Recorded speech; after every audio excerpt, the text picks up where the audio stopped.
Heading डालो। Metal में कौन कौन मेटल के साथ लिखे थे?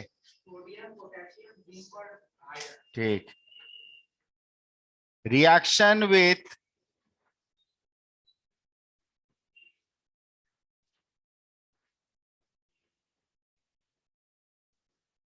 सम कंपाउंड्स, ये हेडिंग डाली है चौथा। ये चौथा नंबर है ना। नंबर 4,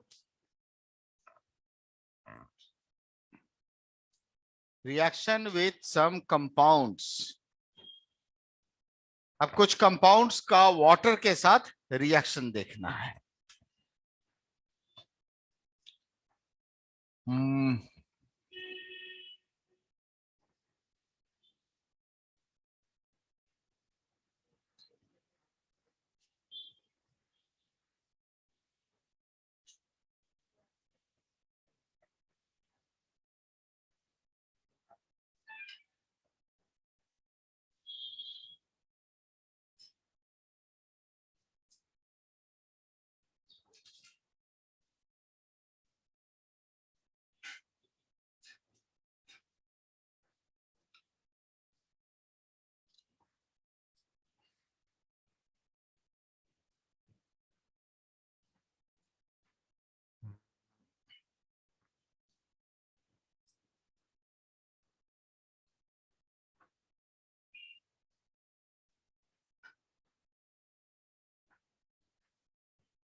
चलो बहुत हो गया।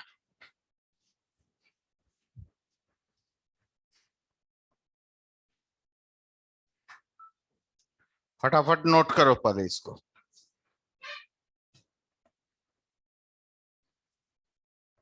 और दे दें कुछ। नहीं। हाँ सर, एक साइड खाली खाली लग रहा है।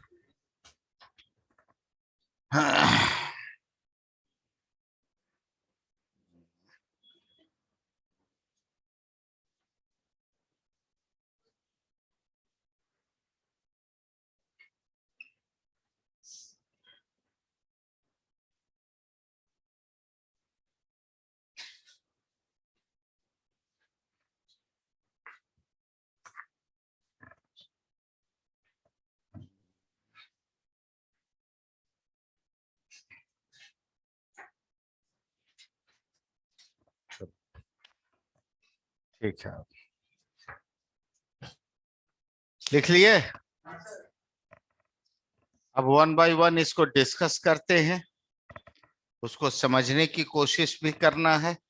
सिर्फ रटना नहीं है कि हाँ ये रिएक्शन हुआ तो ऐसे बन गया। चलो ऊपर से स्टार्ट करते। देखो, वाटर एक ऐसा सब्सटेंस है जिसमें न अपना कोई कलर है, न टेस्ट है, न स्मेल है, न एसिडिटी है, न बेसिसिटी है। बेचारा परफेक्टली न्यूट्रल रहता है। ये जान रहे हो? इसका मतलब अगर हम वाटर में कोई सब्सटेंस ऐड करते हैं तो फिर जो सॉल्यूशन बनेगा उस सॉल्यूशन में जो भी प्रॉपर्टी होगी वो प्रॉपर्टी हम उस सब्सटेंस की बोलेंगे, न कि वाटर की बोलेंगे। एम आई राइट? पानी में हमने कुछ ऐड किया, सॉल्यूशन का कलर रेड हो गया, तो हम क्या बोलेंगे कि वाटर का कलर रेड होता है, या बोलेंगे वो सब्सटेंस जो मिलाया गया उसका कलर रेड है ना? उसी तरह अगर पानी में कोई सब्सटेंस मिलाया उसका टेस्ट सावर हो गया, तो हम ये थोड़े बोलेंगे कि पानी का कलर टेस्ट सावर होता है, बोलेंगे वो सब्सटेंस जो मिलाए हो तुम उसका टेस्ट सावर होगा। समझ में आई बात? तो पानी में कोई भी सब्सटेंस एसिडिक है कि बेसिक है ये पता करना है, पानी में डिजोल्व कर दो। अब लिटमस डाल के चेक करो, सॉल्यूशन अगर एसिडिक हो गया मतलब वो सब्सटेंस एसिडिक था, सॉल्यूशन बेसिक हो गया मतलब वो सब्सटेंस बेसिक था।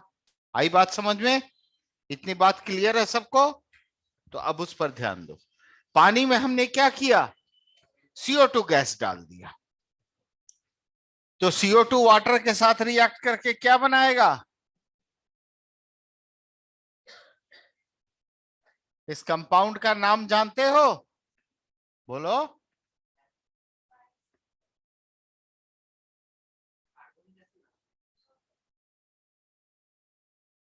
नहीं जानते हो तो बगल में नाम भी नोट कर लो।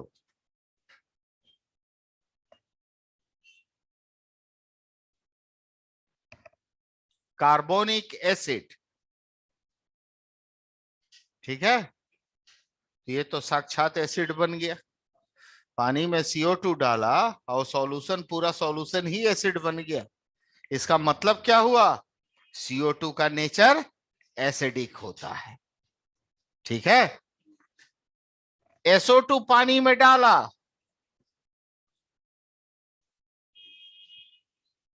H2SO3 sulphurous acid. गुड।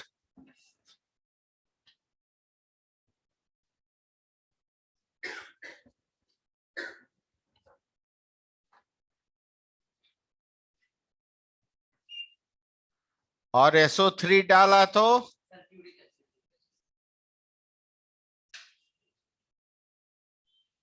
इसका नाम तो सब कोई जानता ही है।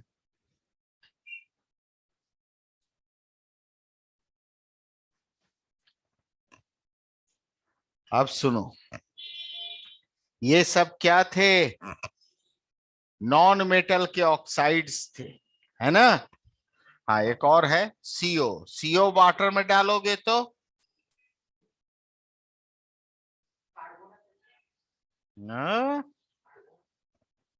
कार्बोनस एसिड, H2CO2। ऐसा नाम सुना है कभी कोई एसिड का?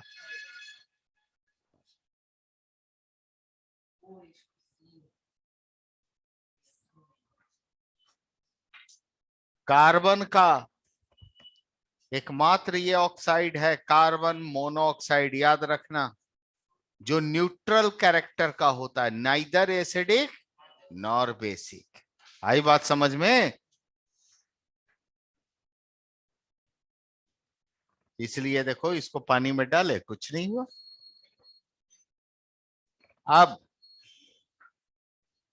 ये सब क्या थे? नॉन मेटल के ऑक्साइड्स थे जिनको आपने रिएक्ट कराया। अब जरा देखिए,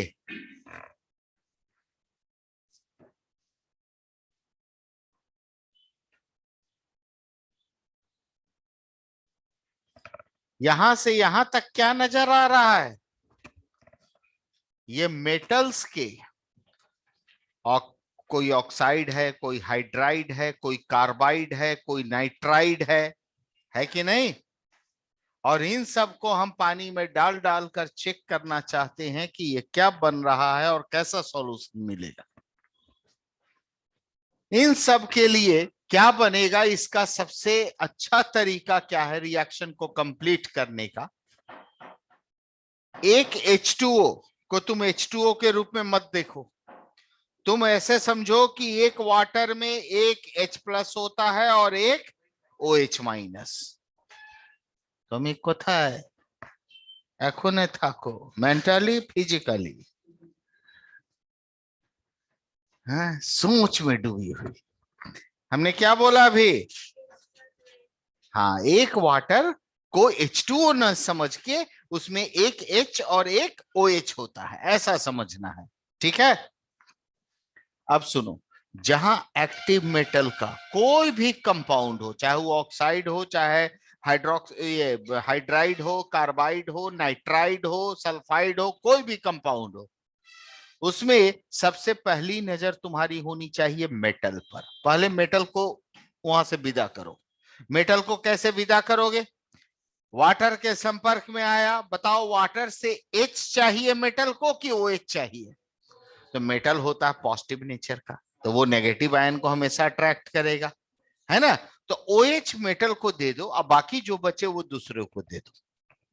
जैसे इसमें देखो, कैल्शियम है मेटल, एक कैल्शियम को कितना OH चाहिए? वैलेंसी 2 होती है तो 2 OH। अब बताओ, यहां एक वाटर लिखा हुआ तो एक ही OH है ना, तो क्या करेंगे? 2 लगा दिया, 2 OH मिल गया। अब दोनों OH उठा के कैल्शियम को दे दिया, क्या बना? प्लस। अब यहां बचा क्या? 2H। यहां पर क्या बचा? 2 OH चला गया, तो बचा क्या? 2H। और इधर से कैल्शियम चला गया तो क्या बचा? 2C, 2 carbon. तो 2 कार्बन बचा, उधर 2 हाइड्रोजन बचा, मिलकर क्या हो जाएगा? C2H2 न होगा रे? हाँ, HC क्या होता है? ये C2H2 का मतलब समझ रहा है? ये कंपाउंड न बनाएगा। HC कोई कंपाउंड होता है? This is ethyne acetylene. समझ गया? अब बताओ, इसमें एक्टिव मेटल कौन है? एल्यूमिनियम। एक एल्युमिनियम को कितना OH चाहिए पहले ये बताओ? 3। वैलेंसी 3 होती है, तो कितना एल्युमिनियम है यहां?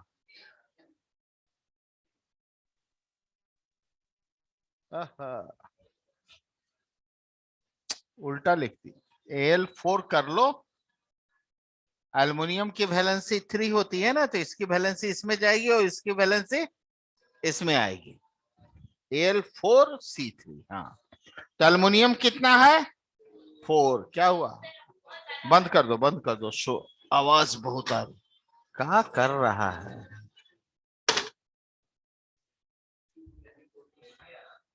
तो एक एल्युमिनियम को 3 OH चाहिए, तो 4 एल्युमिनियम को 12 OH, है ना? तो 12 OH के लिए कितना वाटर लोगे? 12। तो सबसे पहले तो यहां पर 12 लगा दो, और 12 वाटर OH एल्युमिनियम को दे दो, तो एल्युमिनियम क्या बन जाएगा? AlOH होल 3, और ऐसा 4 मॉलिक्यूल्स बन जाएगा। ठीक है, प्लस। अब बताओ, यहां 12 हाइड्रोजन बचा और यहां पर 3 कार्बन है। हाँ हाँ, ये मत लिख देना,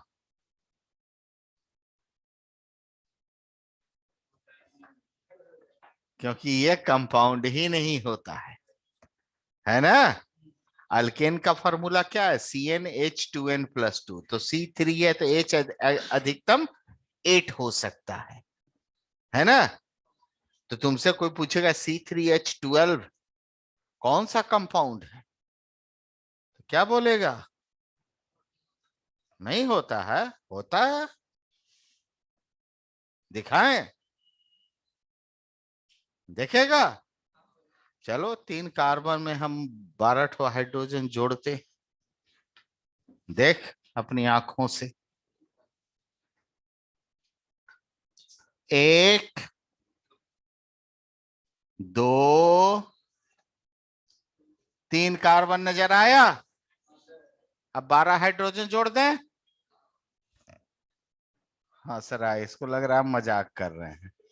1, 2, 3 4 5 6 7 8 8 ही तो आएगा। अरे अब हम जब बता रहे हैं, तुम्हारा सोच जहां खत्म हो जाता है ना, वहां से हम लोग सोचना शुरू करते हैं। तो काहे इतना पेशेंस लूज कर रहा है? हैं? कितना अभी तक जोड़े? और कितना बच गया हाइड्रोजन? 4 4 और जोड़ दें। हाँ देखो, अब जब जोड़ने के लिए और जगह नहीं दिख रहा है, हाइड्रोजन जोड़कर सैचुरेट ही ना करते हैं। अब बोलोगे पहले से सब सिंगल बॉन्ड है तो सैचुरेटेड तो है, सैचुरेटेड है, पर इसमें भी थोड़ा कॉम्प्रोमाइज नजर आ रहा है। कैसे? ई कार्बन को देखो, पूरा हाइड्रोजन नहीं मिला, एक बॉन्ड अपने में ये लोग बॉन्ड बना के एक वैलेंसी को मेकअप किया है।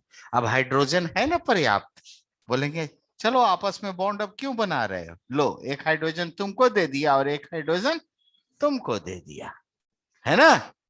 अब पूरा हाइड्रोजन सैचुरेट करेंगे इसको भी, आपस में अब बॉन्ड बनाने की क्या जरूरत है? देखिए,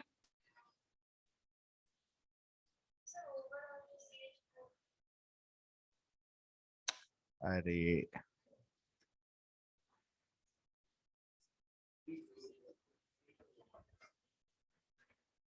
3CH4 बना, मतलब 3 कार्बन में अगर 12 हाइड्रोजन कैसे भी जोड़ोगे तो उसको हर हालत में CH4 ही बनना है।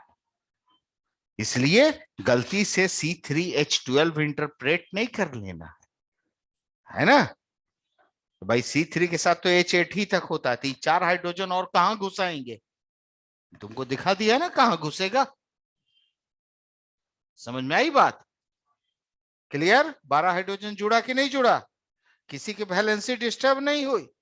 हाँ, वो मॉलिक्यूल, लार्जर मॉलिक्यूल जो था वो 3 फ्रेगमेंट्स में टूट गया। क्लियर? चलो, तो तुम इतना मत लिखना, तुम 3CH4 लिख लो, ये तो तुमको दिखाने के लिए बनाए थे।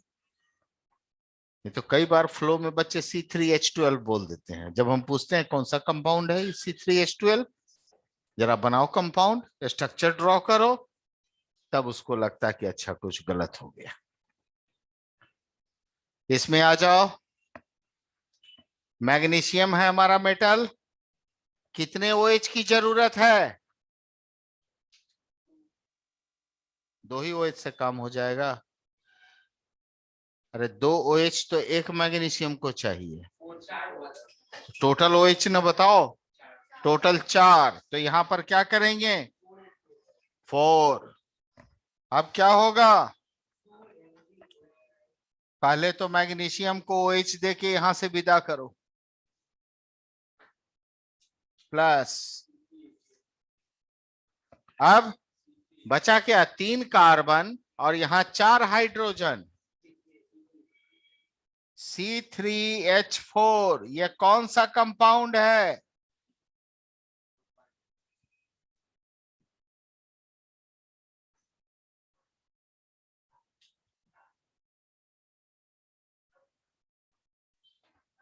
स्ट्रक्चर मैंने बगल में बना दिया है, प्रोपाइन।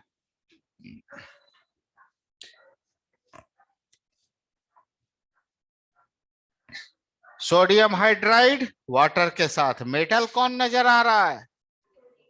एक सोडियम को कितना OH चाहिए? तो एक OH देने के लिए तो एक वाटर है काफी, NaOH प्लस। अब इधर बचा एक हाइड्रोजन और इधर भी बचा एक हाइड्रोजन, मिलकर H2 गैस होगा ना। इस कंपाउंड का कॉमर्शियल नेम बोलो, पॉपुलर नेम। CH2।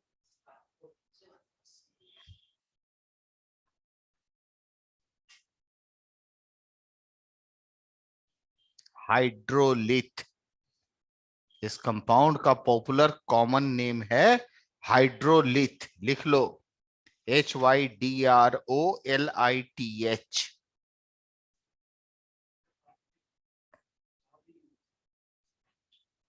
ये बहुत सी चीजों में यूज होता है, समझे। इसको वाटर में डाले तो बना क्या, बोलो। कैल्शियम को 2 OH चाहिए तो पहले तो 2H2O कर दो, क्या होगा। अब वाटर के पास बच गया 2H, और 2H यहां भी है, 2H2 हो जाएगा। ये 2 सोडियम को कितना OH चाहिए,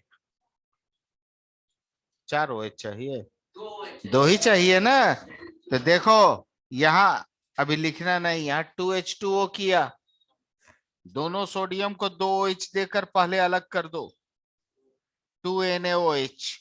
अब यहां क्या बचा, 2 हाइड्रोजन, यहां क्या बचा, 1 ऑक्सीजन। अब देखो इधर 2H2O LHS में और RHS में 1H2O है, तो इससे इसको काट के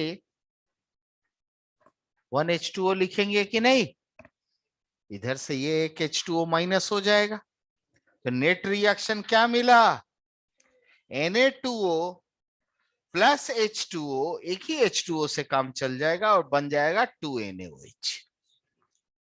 हम डायरेक्ट ऐसे क्यों नहीं बनाए, क्योंकि हमने जो तरीका तुमको सिखाया है पहले हम उस तरीके से चले। अगर कोई चीज फालतू आ रहा है वो अपने आप कैंसिल आउट होगा, समझ में आई बात, उसकी चिंता नहीं करनी है।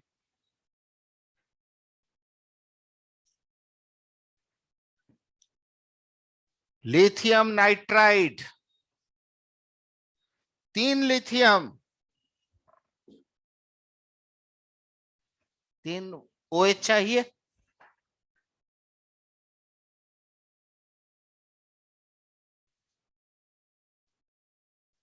Plus NH3 ammonia,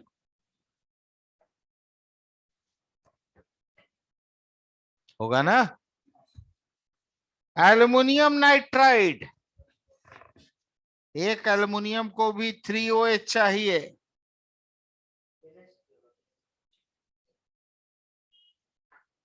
plus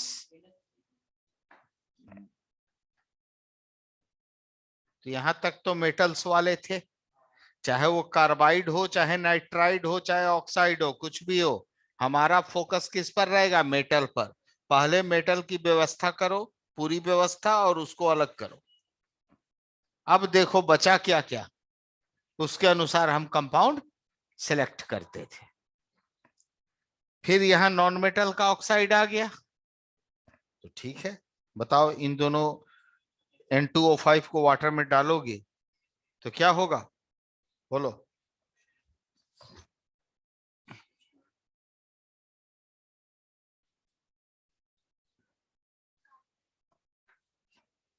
two HNO3 बनेगा, काटता है। अरे इंसान से खतरनाक कोई जीव है आज तक, है? ये देखो, अरे वाह, डर वो नहीं काटता है, कहाँ है आने दो, इसको भी हाइड्रोलाइज कर देंगे, इतना तो एसिड बेस का सॉल्यूशन है, ठीक है, ये सब काटता नहीं है बेटा। तो देखो ये हो गया HNO3। अब जरा समझो, इसमें पानी डाले तो HNO3 बना, इसका मतलब HNO3 से पानी निकाल दोगे तो वापस ये बनेगा, इसका मतलब HNO3 का एनहाइड्रस फॉर्म ये है, समझ गए। इसीलिए इसको नाइट्रोजन पेंटाऑक्साइड भी बोलते हैं, और इसको नाइट्रिक एनहाइड्राइड भी बोलते हैं, मतलब नाइट्रिक एसिड का एनहाइड्रस फॉर्म है, समझ गए। तो नाइट्रिक एनहाइड्राइड अगर कहीं प्रोनाउंस कर दे तो घबरा मत जाना, समझना कि HNO3 से वाटर निकालेंगे तो क्या होगा, ठीक है। कहां से आ रहा है जी, खिड़की बंद किया अभी,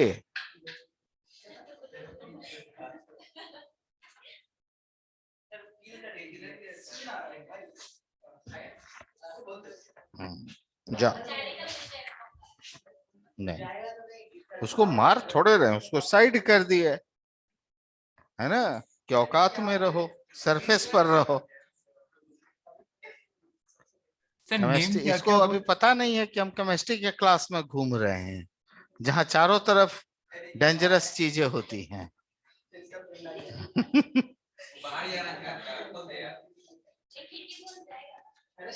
अरे खिड़की खोलो ना, वो भाग जाएगा बाहर। अरे ऊपर, वो काटता नहीं है बुड़बक। हाँ भगाओ हाथ से, बंद कर, भगाओ, अरे हाथ से।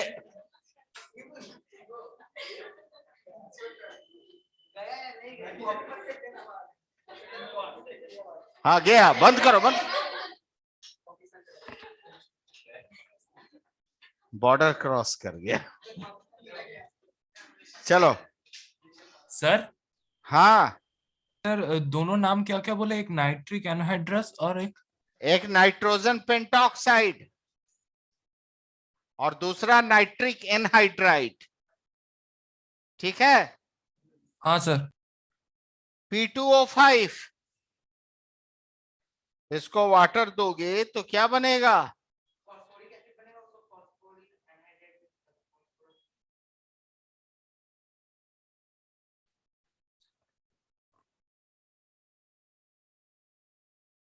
चलो अभी इतना ही जानो तुम। 6 हाइड्रोजन ना, देखो बैलेंस है, ये अभी के लिए बता रहा हूं कि ये बनेगा, सच्चाई कुछ और है। नहीं नहीं, बैलेंस तो हम कर दिए रे। अभी पी ब्लॉक पढ़ाऊंगा ना, तब इसका फिर से दिखाऊंगा। वाटर के साथ कोल्ड कंडीशन में कुछ और बनाता है, हॉट कंडीशन में कुछ और बनाता है, ठीक है। पर अभी के लिए चलो इतना ठीक है।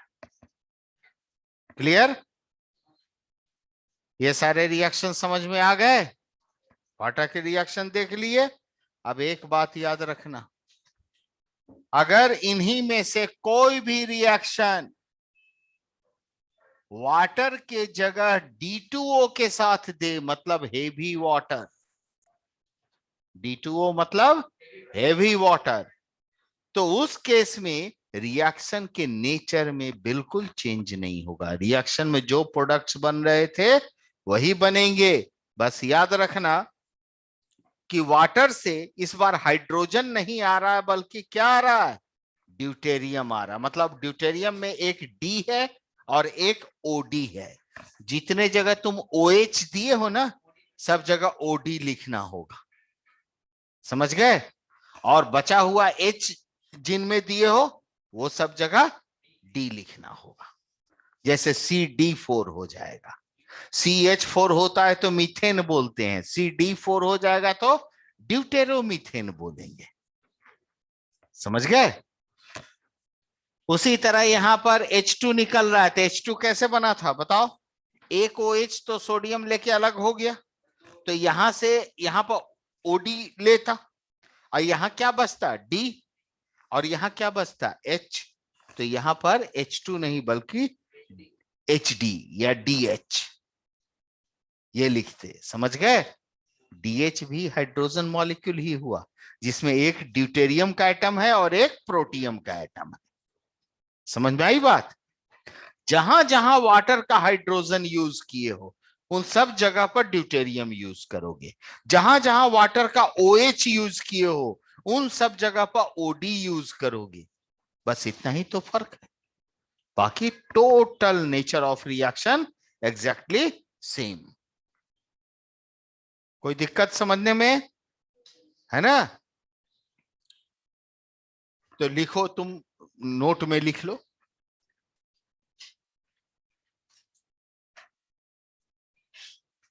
Heavy water,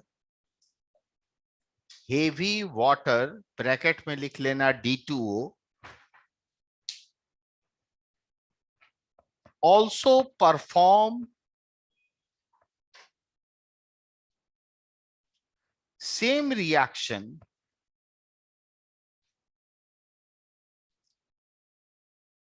with above given compounds.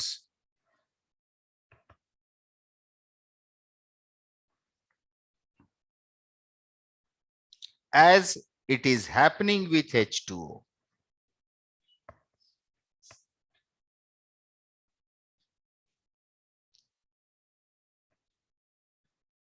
अब क्लियर है? above given कंपाउंड के साथ वाटर का जिस तरह का रिएक्शन हो रहा है, D2O भी बिल्कुल उसी तरह का रिएक्शन देगा। चलिए, वाटर का प्रॉपर्टीज तो आप समझ गए। अब आते हैं हार्डनेस ऑफ वाटर, जो सबसे इंपॉर्टेंट पार्ट है। हेडिंग डालो,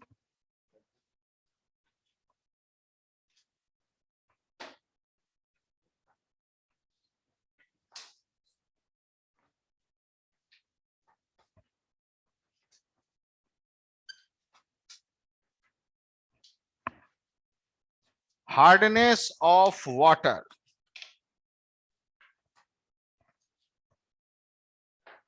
हार्ड वाटर का मतलब क्या हुआ?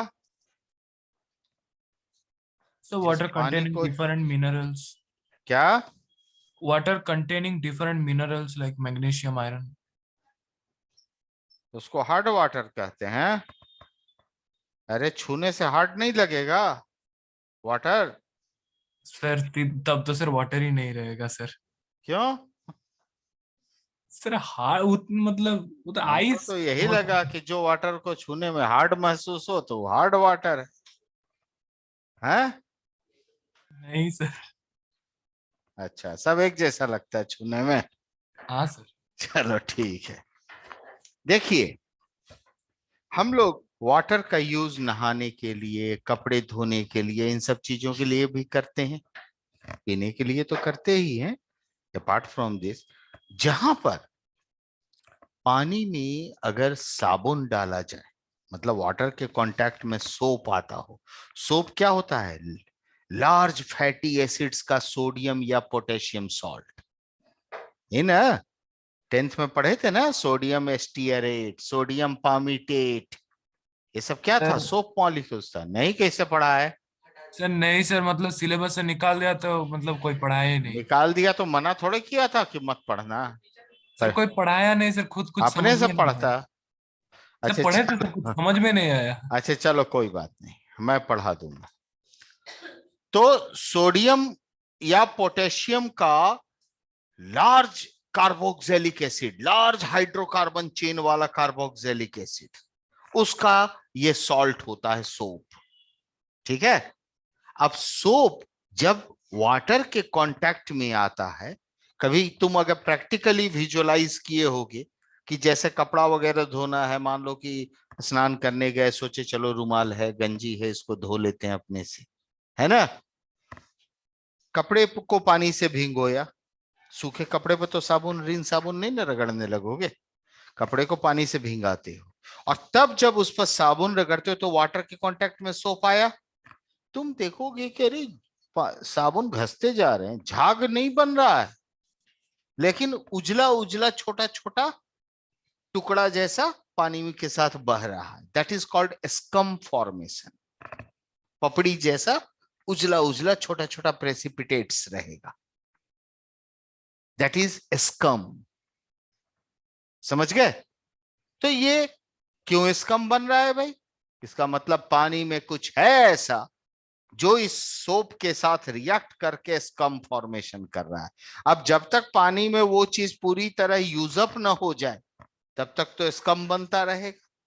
जब वो पूरी तरह खत्म हो जाएगा वो पर्टिकुलर थिंग, तब वाटर के साथ ये सोप जो है झाग बनाना शुरू करेगा। समझ गए? मतलब मिसल्स फॉर्मेशन होंगे, और तब जाकर वो मिसल्स आपके कपड़े के फाइबर से गंदगी को, डर्ट पार्टिकल्स को खींचेगा।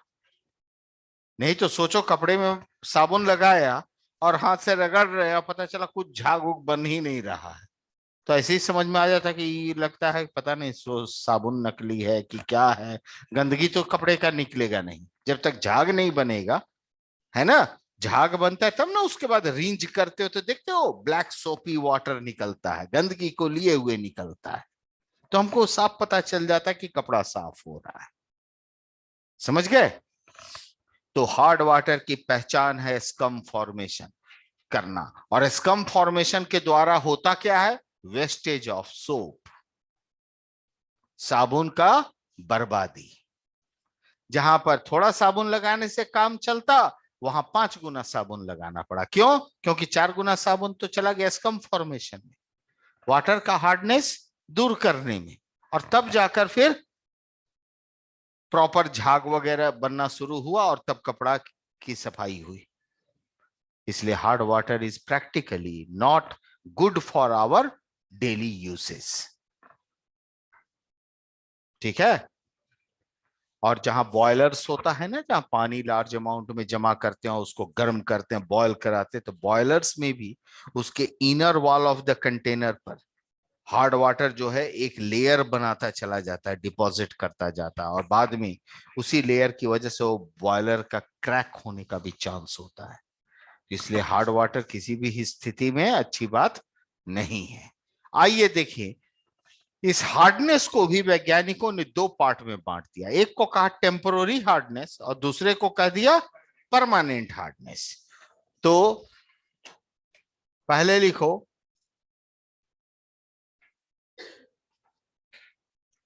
Hard water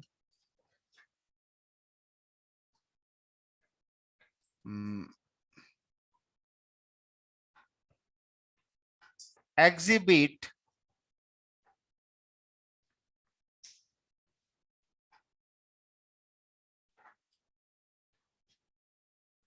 a scum formation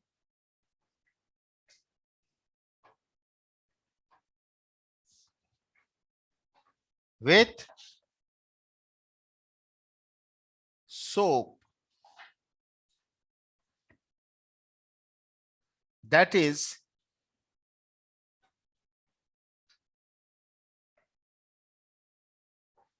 wastage of soap.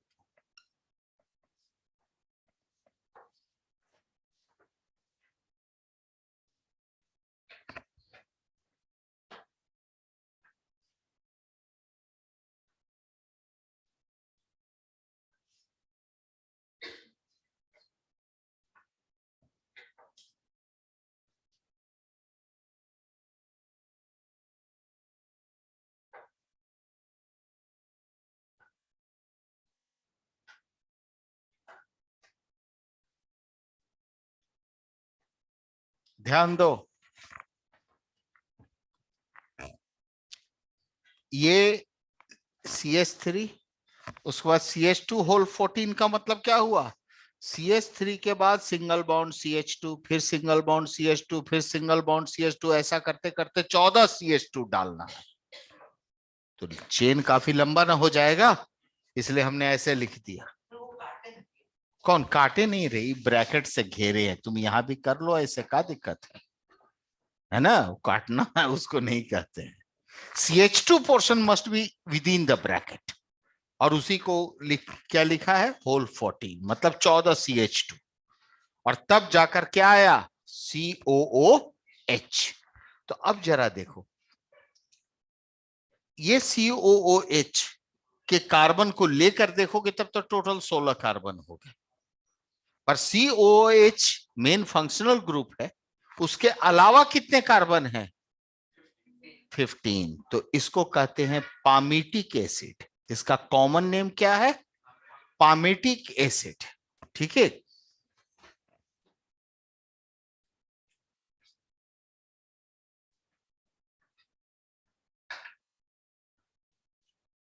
ये कॉमन नेम है। अब इसी एसिड से, इसी एसिड का अगर हम सॉल्ट बना दें,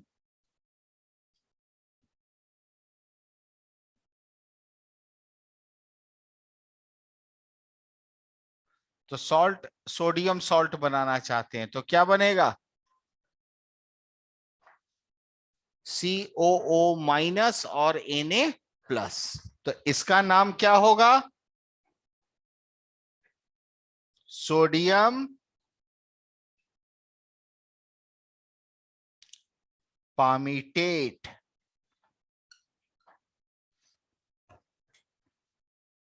ठीक है, जैसे एसिटिक एसिड होता है ना CH3COH, अब वहां H प्लस को हटा के वहां Na प्लस डाल दोगे तो उसी को बोलते हैं सोडियम एसीटेट, है ना। तो उसी तरह ये बन गया सोडियम पामीटेट।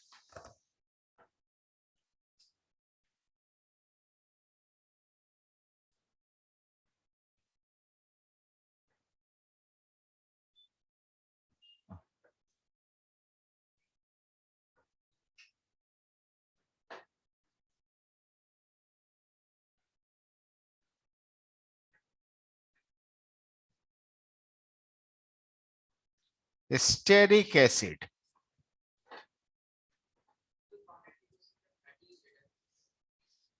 अरे कोई भी लार्ज हाइड्रोकार्बन चेन इधर देखो ना तो समझ जाओ फैटी एसिड है। ठीक है, इसका अगर सोडियम सॉल्ट बनाए तो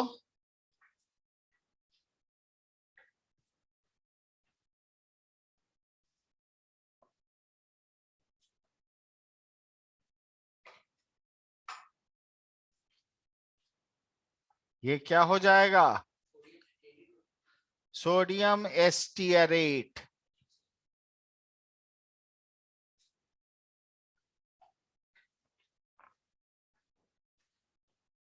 ठीक है, ये दोनों कंपाउंड्स क्या हैं,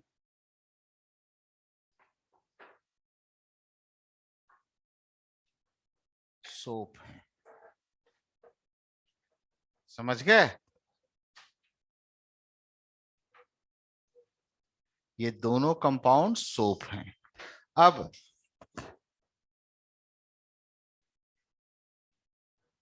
5, 7, 9, 11, 13, 15,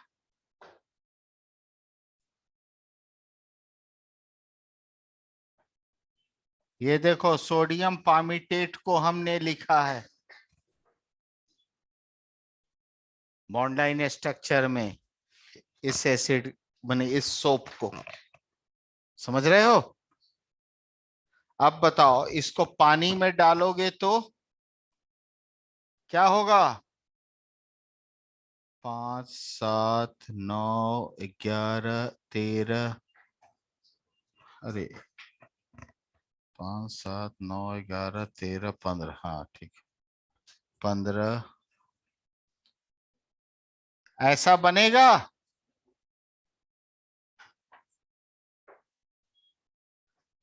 बोलो, ऐसा बन जाएगा। अब इस कंपाउंड को देखो, ये जो कंपाउंड है, इसी कंपाउंड को क्या हम ऐसे लिख सकते हैं,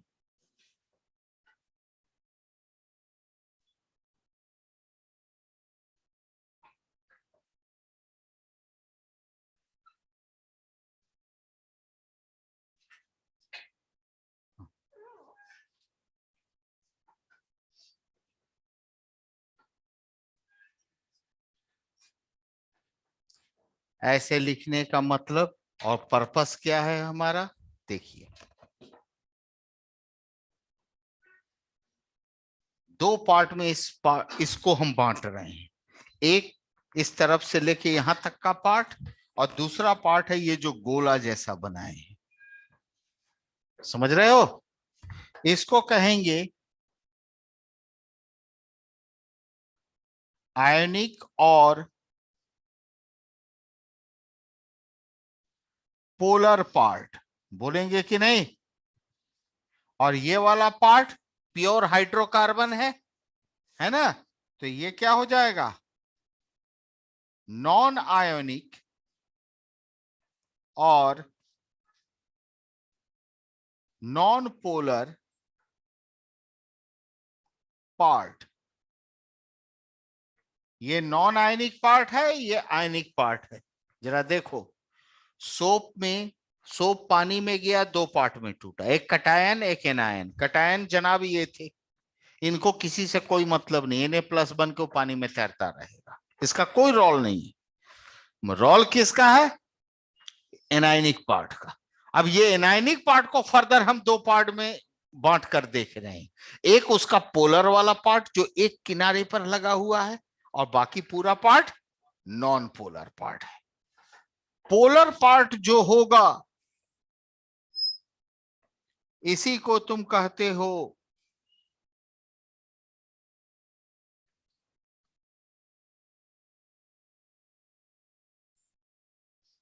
हाइड्रोफिलिक पार्ट। पानी से इसको बड़ा लगाव होता है। फिलिक मतलब लविंग, है ना। फोबिक मतलब हेटिंग नेचर। ठीक है। ये नॉन पोलर पार्ट जो है ये होगा हाइड्रोफोबिक पार्ट।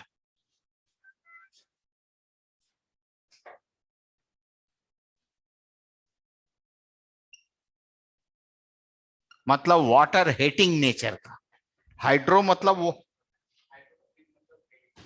हाइड्रो मतलब वाटर, फोबिक मतलब फोबिया, हेटिंग। किसी भी चीज के प्रति फोबिया अगर तुम्हारे अंदर डेवलप हो गई तो उस चीज को हेट करोगे, है ना।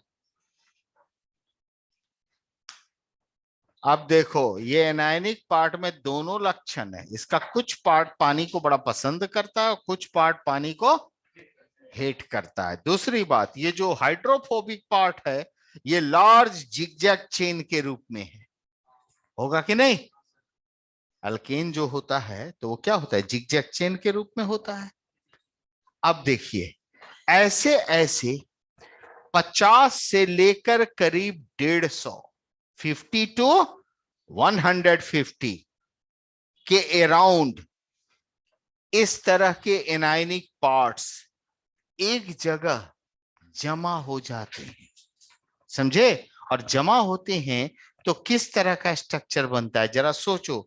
ये एक एनायनिक पार्ट है और मान लो कि ये दूसरा एनायनिक पार्ट है। सी हियर, ये दो स्केच मेरे हाथ में, दोनों एनायनिक पार्ट। इसका जो कैप है ये कैप को मान लो पोलर पार्ट और बाकी व्हाइट वाला पार्ट नॉन पोलर है। तो अब देखो हमने बोला कि 50 से लेकर 150 एक जगह जमा होंगे, तो मान लो ये दो एनायनिक पार्ट एक जगह आ भी रहा है इस रूप में। इस रूप में मतलब इसका पोलर और इसका पोलर करीब आ रहा है, तो इस पर भी निगेटिव चार्ज, इस पर भी निगेटिव चार्ज, क्या होगा, रिपेल करेगा। तो दोनों अपना ओरिएंटेशन घूम जाएगा, ऐसे कर लेगा। नेगेटिव नेगेटिव मैक्सिमम दूरी पर हो जाए ताकि रिपल्सन मिनिमाइज हो। समझ में आई बात। तो एक तरफ से पोलर पार्ट नजदीक आ भी रहा हो तो ऑटोमेटिक ओरिएंटेशन चेंज कर लेगा वो और अपोजिट डायरेक्शन में हो जाएगा या एक दूसरे से मैक्सिमम में पार्ट हो जाएगा। तो सोचो 50 से 100, 150 अगर इस तरह के एनायंस एक जगह जमा हो रहे हैं, और जमा कैसे होते हैं देखिए इस तरह से।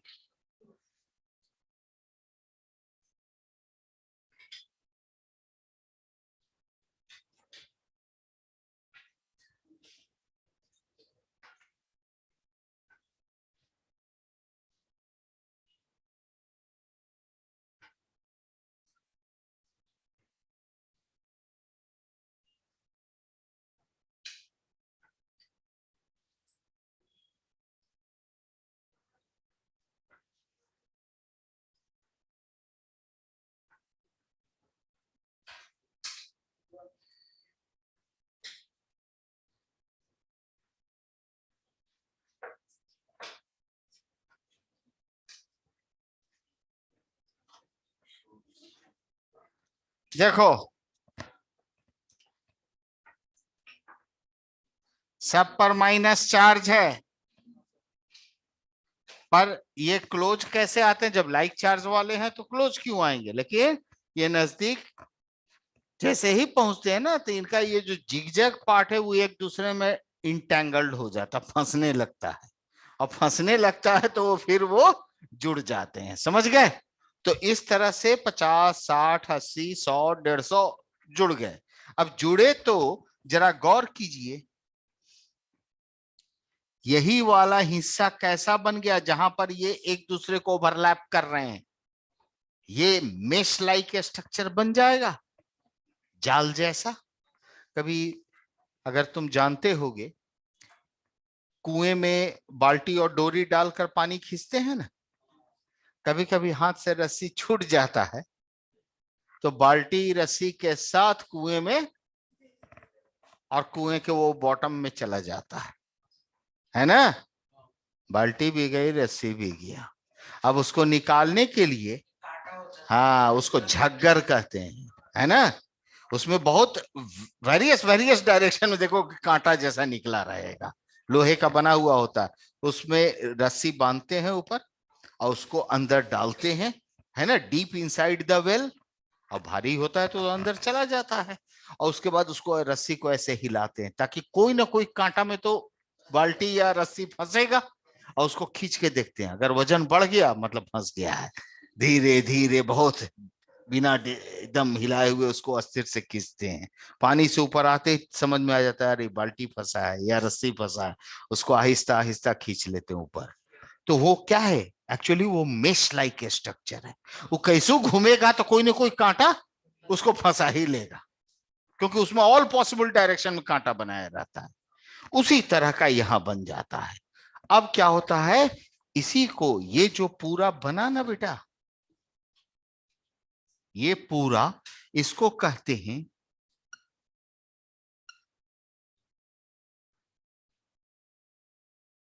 मिसल। दिस इज वन मिसल।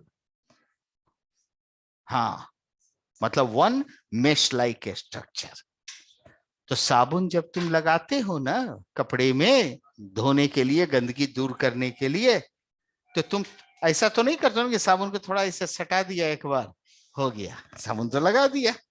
नहीं, उसका एक मिनिमम मात्रा डालती हो ताकि मिनिमम लगे कि हाँ अब झाग हो जाए। झाग होना मतलब कि सफिशिएंट अमाउंट में मिसल्स का फॉर्म कर जाना। अब उसके बाद जो कपड़े में तुम साबुन लगाए हो और लगता है कि सफिशिएंट लगा दिया, फिर क्या करते हो, कपड़े को ऐसे पकड़ के और उसको ऐसे ऐसे, फिर थोड़ा सा इधर से पकड़ा, ऐसे ऐसे मिलाते हो। मतलब micelles must get distributed all around. समझ रहे हो, पूरे फाइबर में मिसल्स, नहीं तो कपड़े को जमीन पर फैला के ब्रश से ऐसे ऐसे रगड़ते हो, तो उसमें भी क्या करते हो, मिसल को हर पोर्शन में तुम ले जाते हो। समझ गए। और मिसल्स फाइबर में जुड़े हुए डर्ट पार्टिकल से जैसे ही कांटेक्ट में आता है, वो ग्रीजी पार्टिकल उसको अपने मेश लाइक स्ट्रक्चर में फंसा लेता है। और उसके बाद फिर तुम कपड़े को उठाते हो थोड़ा पानी डाल के, और जब रिंज करते हो तो ये मिसल्स निकलते हैं, तो साथ में उन डर्ट पार्टिकल को भी अपने साथ खींचते हुए लेके निकलते हैं। तो वही ब्लैक सोपी वाटर, डर्टी वाटर आप देखते हो, है ना। तो इस तरह से यही फंक्शन है और यही सोप होता है। इतना तो सोप समझ में आ गया। अब सोप की जानकारी हो गई तो देखो स्कम फॉर्मेशन क्या होता है। हाँ हाँ बिल्कुल। अरे कपड़ा धोने वाला में बेस थोड़ा स्ट्रांग रहता है, बॉडी में लगाने वाला सोप में बेस थोड़ा कम रखता है, मैंने उतना इंटेंसिटी बेस की नहीं होती, नहीं तो स्किन को खराब ना कर देगा। चेहरा धोते हो तो बाथिंग सोप से धोते हो, तो सोचो चेहरा का स्किन बड़ा डेलिकेट है, कहीं खराब ना हो जाए, तो अब सोप से भी धोना पसंद नहीं करता है, उसके लिए एक्सक्लूसिव फेस वॉश है। कभी रिन साबुन घस के धो चेहरा, ये सब साबुन से ज्यादा साफ करेगा। लेकिन बेस ज्यादा लगाओगे तो एक बार में कुछ नहीं हो जाएगा। लेकिन अगर हम रोज रोज रिन साबुन से चेहरा धोएं तो क्या होगा, सफेदी की चमकार, है ना। रिन मत यूज करो बार बार, नहीं तो स्किन सब फटने फटने लगेगा, क्रैक जैसा होने लगेगा, ड्राइनेस बढ़ जाएगा। समझ गए। तो सोचो जहां बाथिंग सोप लगाने से भी डर, तो फेस वॉश लगाएंगे, और भी धोकर आए तो जल्दी से टॉवल से पोंछने के बाद मॉइस्चराइजर लगाओ, मॉइस्चर न चेहरा का उड़ गया हो। मैं, girls are more sensitive to this, है ना। बॉयज को तो सब लफंगा होता है ना, उसको अपना होश रहता ही नहीं, चेहरा का क्या होश रहेगा। खेलने कूदने मार पीट, है ना, तोड़ फोड़, इससे फुर्सत मिले तब तो चेहरा पर ध्यान दे। हाँ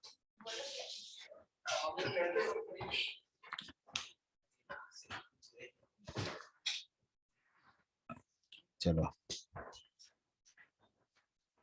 एक टीचर एक बच्चे से पूछा कि लड़कों और लड़कियों में बताओ एक ऐसी हैबिट जो बिल्कुल अपोजिट हो, सिमिलर ना हो। तो लड़का बोलता है, सर लड़कियां हमेशा आईने में अपना चेहरा देखना पसंद करती हैं और लड़के हमेशा लड़कियों का चेहरा देखना पसंद करते हैं, अपना नहीं।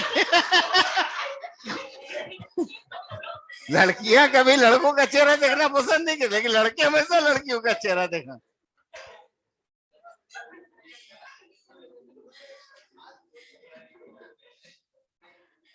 है ना, बात तो फैक्ट है। सर भी बोले बैठ जाओ बेटा, सही एग्जाम्पल बोला करो। तुम लोग को सुना दिया, असल में ये 12th पास वालों को सुनाता हूं, तुम लोग अभी थोड़ा सा कम उम्र के हो। चलो तो हाँ, हम लोग सुनो बेटा, हम लोग मिसल्स की बात कर लिए, मिसल फॉर्मेशन, और कौन सोप में क्या ऐसी चीज होती है जो कपड़े से या स्किन पर लगाते हैं, स्किन से गंदगी को निकाल बाहर करता है। ये तो समझ गए तुम कि बिना मिसल फॉर्मेशन के ये काम नहीं होगा। अब देखो, मैं इस लार्ज जो हाइड्रोकार्बन पार्ट है उसको, होगा तो अल्काइल ग्रुप ही ना, है ना, तो उसको आर लिख दूं। तो सोप को शॉर्ट में कैसे लिखोगे बोलो? RCOO minus Na+। अब मान लो ये सोडियम पामिटेट है, तो ये R क्या होगा? 15 कार्बन का अल्काइल ग्रुप होगा। समझ रहे हो? अब ये किसके संपर्क में आया? हार्ड वाटर के संपर्क में। हार्ड वाटर में मैग्नीशियम आयन या कैल्शियम आयन होते हैं, और ये दोनों ही आयन बाईवैलेंट हैं। इनकी वैलेंसी क्या होती है? 2। अब जरा देखो, Mg2+ आया इसके संपर्क में, तो क्या होगा? RCOO, इसका 2 पार्ट Mg के साथ मिल जाएगा, और यहां पर 2Na+ को अलग कर दिया। सी देयर, 2Na+, यहां 2 मॉलिक्यूल लेना होगा, दोनों से एक एक Na+ को निकाला, और दोनों के एनायनिक पार्ट को Mg2+ खुद अकेले अपने में ज्वाइन कर लिया। अरे बात समझ में? अब बताओ, ये जब अकेला मॉलिक्यूल था तब तो इतना लंबा हाइड्रोफोबिक पार्ट था, मतलब ये अगर पानी में डिजॉल्व हो रहा था तो बड़ा मुश्किल से हो रहा होगा। और जब ये कंपाउंड बन गया तो हाइड्रोफोबिक पार्ट तो जस्ट डबल हो गया। तो अब तो ये मजाल नहीं कि डिजॉल्व हो जाए, ये क्या होता है? व्हाइट प्रेसिपिटेट बन के, मतलब व्हाइट प्रेसिपिटेट के रूप में निकल जाता है सॉल्यूशन। बोलता हम नहीं डिजॉल्व हो सकते, मेरा हाइड्रोफोबिक नेचर जस्ट डबल हो गया पहले से। सिंगल रहता तो थोड़ा बहुत डिजॉल्व भी हो जाते। समझ गए? ये क्यों प्रेसिपिटेट हो रहा है? Due to doubling the hydrophobic nature. Clear? अब बताओ, Mg2+ के जगह अगर Ca2+ होता तो भी वही काम होता। RCO होल टू Ca, और यही दोनों क्या है? एस्कम है। एस्कम के नीचे लिख लेना व्हाइट PPT, व्हाइट प्रेसिपिटेट। अब तुम कपड़े को पानी से भींगाए तो जितना पानी अब उस कपड़े में है, और उस कपड़े पर साबुन लगा रहे हो, तो उतने पानी में जितना मैग्नीशियम और कैल्शियम आयन है, जब तक वो पूरा आयन कम बन के निकल नहीं जाएगा तब तक तो साबुन लगाते रहोगे, एस्कम बनता रहेगा। जब पूरा कैल्शियम आयन या मैग्नीशियम आयन वहां से निकल गया पानी से, जितना पानी कपड़े में था, तब उसके बाद फर्दर साबुन लगाने से मिसल फॉर्मेशन होगा कि नहीं होगा? समझ गए? तो साबुन तभी काम करना शुरू करेगा जब पहले पूरा कैल्शियम और मैग्नीशियम आयन, मतलब हार्डनेस के लिए जो रिस्पॉन्सिबल आयन्स हैं, वो पानी से अलग हो जाएं। तो उसको अलग करने में जितना साबुन खर्च हो रहा है वो क्या है? Simply wastage of soap. आई बात समझ में? एस्कम क्या होता है ये समझ गए?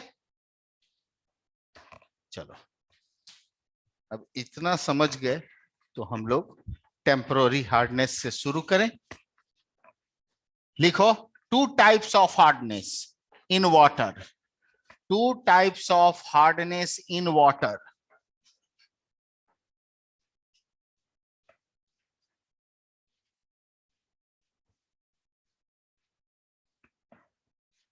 Two types of hardness in water. पहला,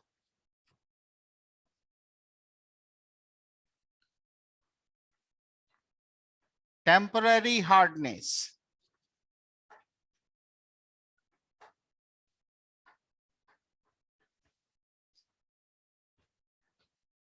लिखे? टेम्पररी हार्डनेस डैश देकर लिखो। It is due to the presence of, it is due to the presence of soluble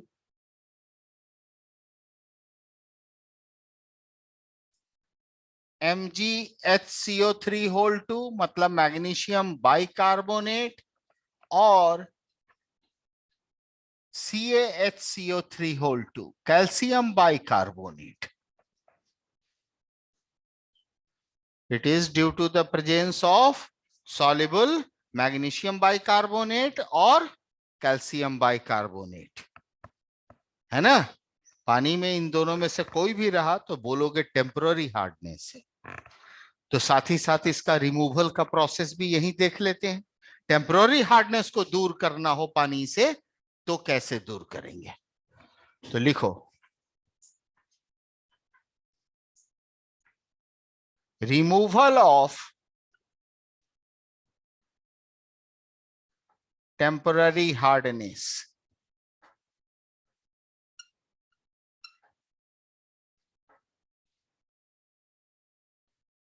पहला तरीका,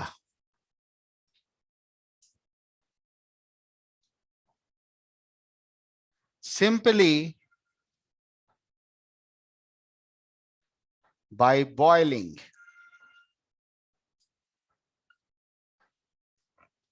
टेम्पररी हार्डनेस वाले वाटर को लेके चूल्हे पर चढ़ा दो, गर्म कर दो, एकदम उबाल दो, टेम्पररी हार्डनेस अपने आप दूर हो जाएगा। कैसे दूर हो जाएगा? उबालने से वहां क्या होगा आइए देखते हैं। ये है ना कैल्शियम बाइकार्बोनेट, मान लो इसी की वजह से टेम्पररी हार्डनेस है। इसको बॉइलिंग टेम्परेचर तक ले जाओगे तो उतना हाई हीटिंग पर क्या होगा?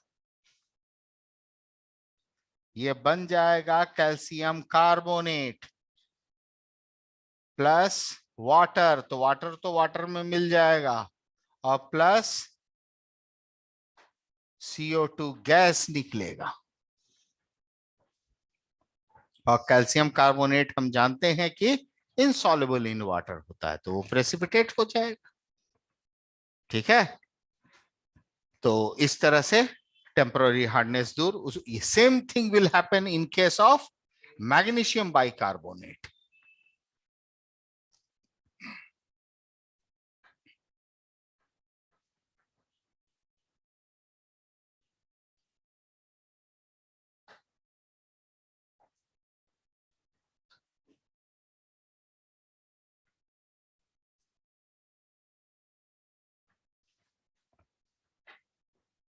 ठीक, second method, by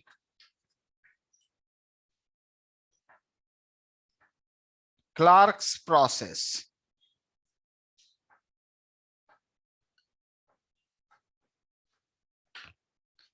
Clark's process में क्या होता है?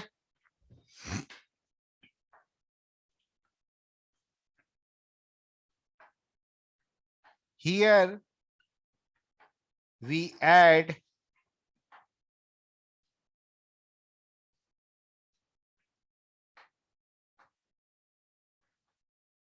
calculated amount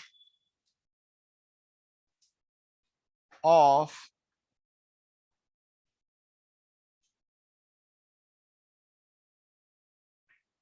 slacked line to hard water। Temporary hardness वाला जो वाटर है उसमें कैलकुलेटेड अमाउंट ऑफ क्या मिलाते हैं, स्लैक्ड लाइम, मतलब CaOH होल 2। क्विक लाइम होता है कैल्शियम ऑक्साइड और स्लैक्ड लाइम कहते हैं कैल्शियम हाइड्रोक्साइड को। तो अब देखिए, मान लीजिए टेम्पोररी हार्डनेस कैल्शियम बाइकार्बोनेट की वजह से है और इसमें आपने क्या मिला दिया, स्लैक्ड लाइम। तो क्या होगा,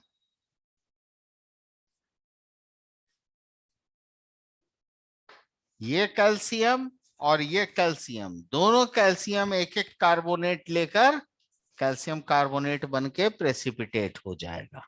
समझ गए। अब बचा क्या, यहां 2 हाइड्रोजन और इधर क्या बचा, 2 OH बचा ना। तो ये दोनों मिलकर क्या बना लेंगे, 2H2O और H2O पानी में मिल जाएगा। हार्डनेस दूर हुआ कि नहीं। Calculated amount of slaked lime क्यों मिला रहे हैं, ये नहीं कि उठाए इतना और डाल दिए। ज्यादा डाल दोगे जरूरत से ज्यादा तो क्या होगा, पूरा कैल्शियम कार्बोनेट तो प्रेसिपिटेट होगा, इसका पूरा और इसमें से जितना कोई यहां से कार्बोनेट मिल सका। लेकिन अगर ये एक्स्ट्रा बच गया तो ये भी तो Ca2+ आयन देगा, फिर प्रॉब्लम वही हो जाएगी। हार्डनेस दूर करने आए थे फिर वैसे ही बना रह गया। क्यों, क्योंकि जरूरत से ज्यादा डाल दिया। समझ गए। तो कैलकुलेटेड अमाउंट। तो ये 2 प्रोसेस मोस्टली यूज किए जाते हैं टेम्पररी हार्डनेस को दूर करने के लिए। अब चलते हैं परमानेंट हार्डनेस पर। नंबर 2,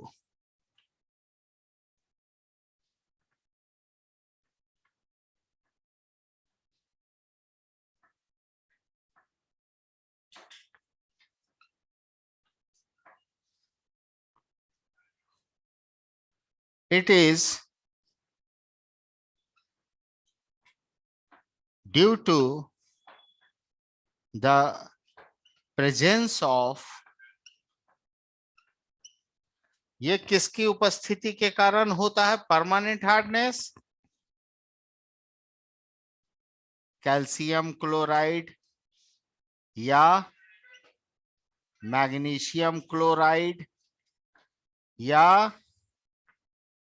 कैल्शियम सल्फेट या फिर मैग्नीशियम सल्फेट।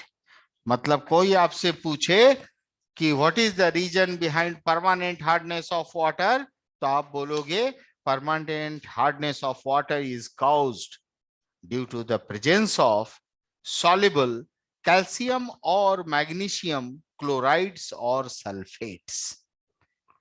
कैल्शियम या मैग्नीशियम के क्लोराइड या सल्फेट है ना, अगर मौजूद है पानी में, that is the reason for its permanent hardness. Clear. तो इन चारों को ध्यान में रखते हुए अब हम लोग परमानेंट हार्डनेस के रिमूवल प्रोसेस को देखेंगे। ठीक है। कितना टाइम बचा है? हो गया। ये कहो ना कि थक गया तुम। अभी है, एक आध प्रोसेस तो पढ़ ही लेंगे।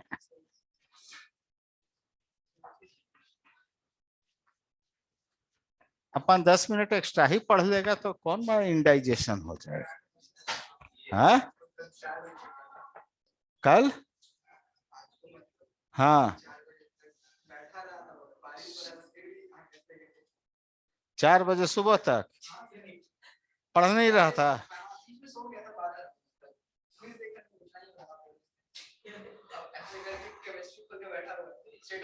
हाँ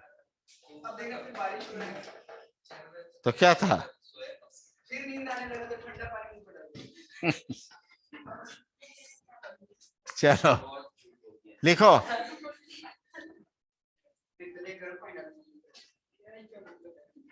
रिमूवल ऑफ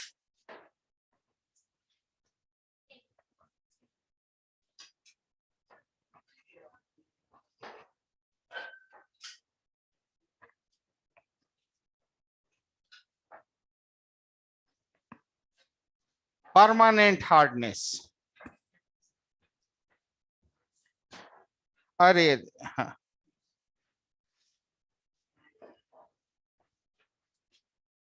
एक चीज तो बताए ही नहीं। चलो सुनो सुनो, क्लार्क्स प्रोसेस लिखा, इसमें कैल्शियम बाइकार्बोनेट की वजह से अगर हार्डनेस है तो ये रिएक्शन हुआ। अगर मैग्नीशियम बाइकार्बोनेट की वजह से होता तो वो रिएक्शन कहाँ लिखा? तो वही करना होता, तुम फिर से कहला बता रहे हो। लिख लो वहीं पर जगह है तो।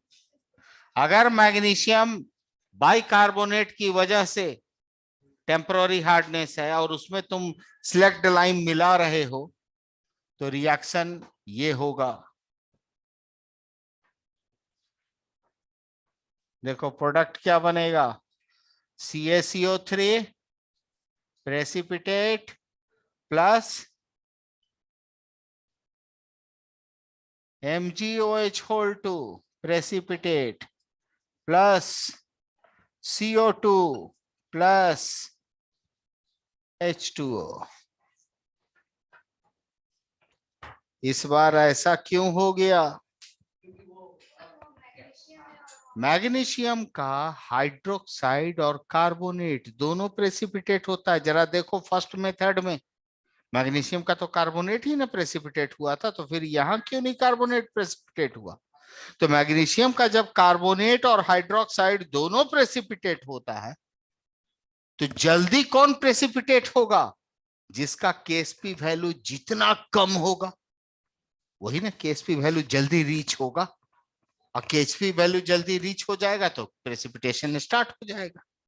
इसका मतलब मैग्नीशियम हाइड्रोक्साइड का केएसपी वैल्यू मैग्नीशियम कार्बोनेट के केएसपी वैल्यू से मच लोअर है, तो इसलिए वहां पर मैग्नीशियम हाइड्रोक्साइड का केएसपी वैल्यू पहले रीच कर जाता है as compare to magnesium carbonate.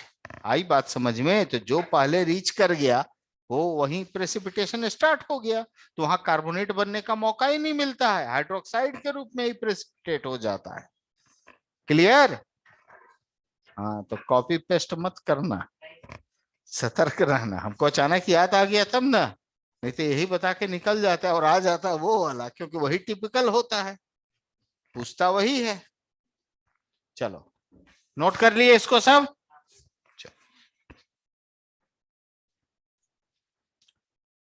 पहला मेथड,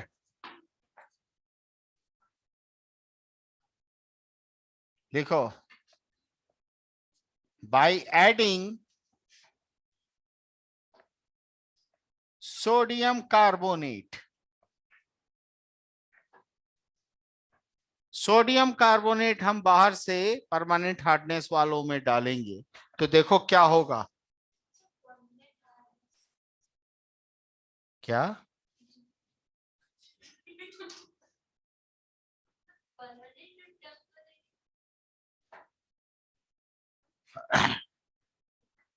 टेम्पररी हार्डनेस जो इजी सिंपल फिजिकल मेथड से रिमूव किया जा सकता है, पर उस मेथड से जो अदर हार्डनेस रिमूव नहीं हो सकता तो उसको बोल दिया बड़ा जिद्दी हार्डनेस है, मतलब परमानेंट है, वो लॉन्ग टर्म परसिस्ट करने की क्षमता रखता है।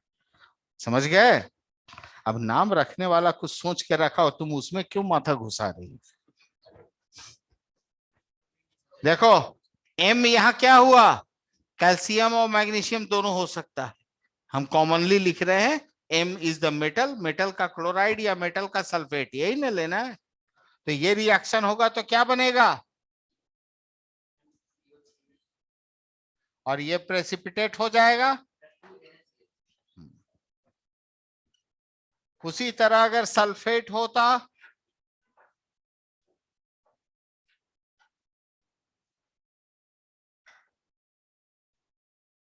क्या बनता?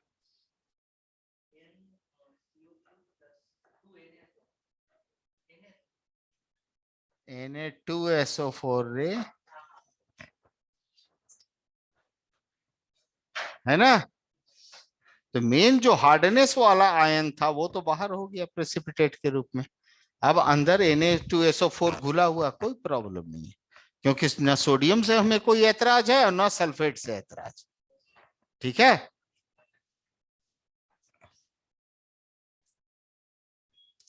दूसरा प्रोसेस,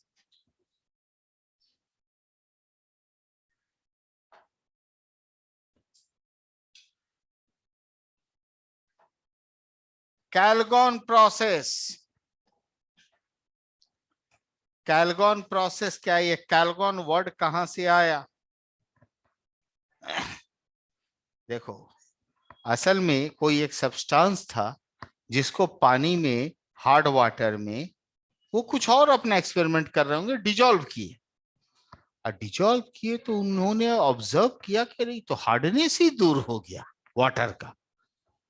अब देखो, हार्डनेस चाहे कैल्शियम आयन की वजह से हो या मैग्नीशियम आयन, उसको एक स्टैंडर्ड मान लिया गया कि हार्डनेस को जब भी एक्सप्रेस करो तो कैल्शियम कार्बोनेट के रूप में एक्सप्रेस करो।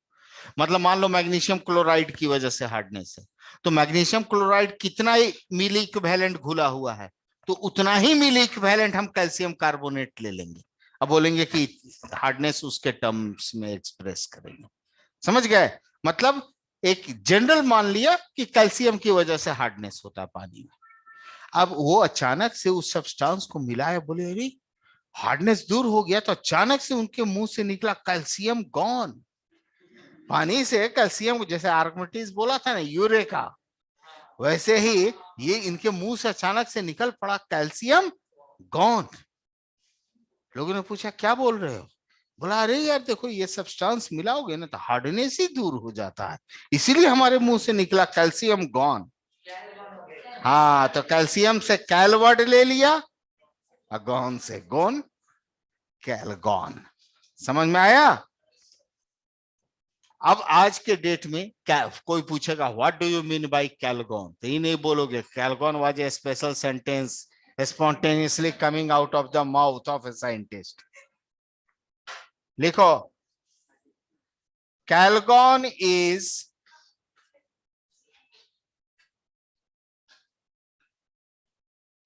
Sodium hexametaphosphate phosphate, sodium hexametaphosphate, that is